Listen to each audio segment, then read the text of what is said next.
मेरी वालदा जब मैं बड़ा हो रहा था तो वो मेरी बहनों को हमेशा कहती थी कि तुझे इसकी फिक्र पड़ी रहती है,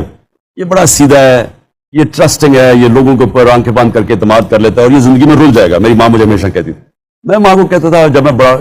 कामयाब भी होता गया, मैं कहा क्या फर्क पड़ता है, जब कोई मुझे धोखा देता है तो मुझे पता चल जाता है, उसके बाद एक दफा धोखा दे देता, अपने आप को एक्सपोज कर देता, मुझे क्या फर्क पड़ता है।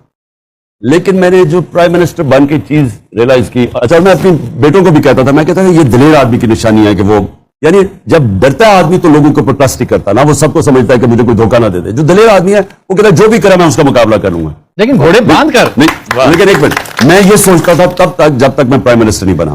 तो जो जनरल बाजवा ने मुझे धोखे दिए ना, तब मैंने पहली दफा रियलाइज किया कि